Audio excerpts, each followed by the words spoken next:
Praise the lord.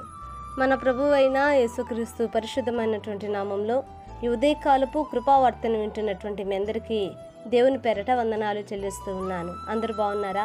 మరి పూట ప్రభు మనకిచ్చినటువంటి వాక్యాన్ని మనము పరిశుద్ధ గ్రంథంలో చదువుకుందాం. యాకోబు రాసిన పత్రిక 1వ అధ్యాయము మరి 21వ వాక్యాన్ని చదువుదాం. యాకోబు రాసిన పత్రిక 1వ అధ్యాయము 21వ వాక్యాన్ని చదువుదాం. అందుచేత సమస్త కల్మషమును విర్రవీగుచున్న దుష్టత్వమును మాని లోపల నాటబడి మీ ఆత్మలను రక్షించుటకు శక్తిగల వాక్యమును సాత్వికముతో అంగీకరించుడి. హల్లెలూయా. నా దేవుని బిడ్డలారా గమనించండి, ఇక్కడ మనం చదువుకున్నటువంటి యొక్క వాక్యములో మరి మీ ఆత్మలను రక్షించుటకు శక్తిగల వాక్యమును సాత్వికముతో అంగీకరించుడి అని ఇక్కడ రాయబడి ఉంది. నా దేవుని బిడ్డలారా గమనించండి, మరి దేవుని యొక్క వాక్యం మనకు అవసరమా అనంటే చాలా అవసరమండి. దేవుని యొక్క వాక్యము మనకు ప్రయోజనకరమైనది. దేవుని యొక్క వాక్యము మన యొక్క పాదములకు మన బ్రతుకుకు దీపమై ఉన్నది.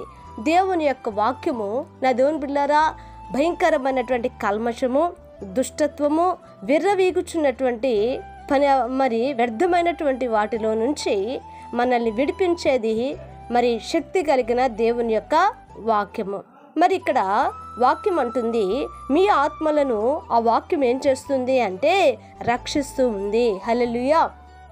నా దేవుని బిడ్డలారా, మన ఆత్మలను రక్షించుటకు ఈ లోకములో ఏది కూడా లేదు, కానీ మరి దేవుని యొక్క వాక్యానికి మాత్రమే అది సాధ్యమని పరిశుద్ధ గ్రంథములో మనం చూస్తూ ఉన్నాం.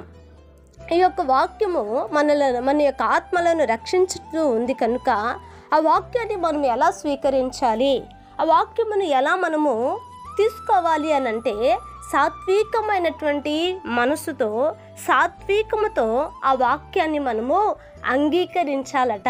హల్లెలూయా. నా దేవుని బిడ్డలారా, వాక్యం వినువారిలో కార్యం జరగదు, కానీ ఆ వాక్యాన్ని అంగీకరించినటువంటి వారిలో గొప్ప కార్యం జరుగుతుందండి. కొంతమంది వినువారు మాత్రమై ఉండి అంగీకరించలేరు, అనుసరించలేరు, అవలంబించలేరు. కానీ వాక్యం అంటుంది, ఆ వాక్యాన్ని నువ్వు అంగీకరించినప్పుడే దాని శక్తి ఏమిటో నీకు తెలుస్తుంది. ఆ వాక్యాన్ని నువ్వు అంగీకరించినప్పుడే ఆ వాక్యానికి మొదట నువ్వు లోబడాలి.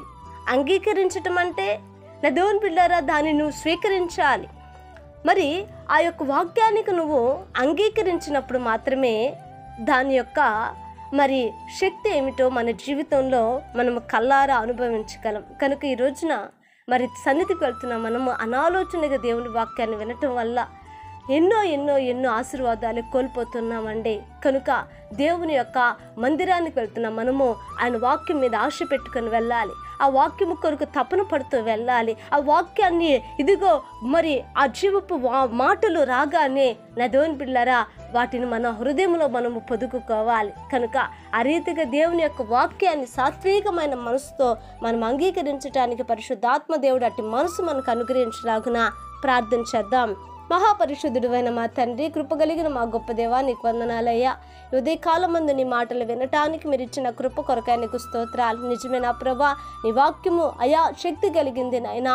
అయా నా తండ్రి దుష్టత్వములో నుంచి విర్రవీగుచున్న కల్మషములో నుంచి నా ప్రభా అయా మమ్మల్ని విడిపించేది నీ వాక్యం కనుక అయా ఇదిగోనైనా నీ వాక్యమును నా ప్రభ సాత్వికముతో అంగీకరించే మనసు అయా మీరు మాకు దయచేయమని కృపరేమని యేసునామని అడిగి వేడుకుంటున్నాము తండ్రి.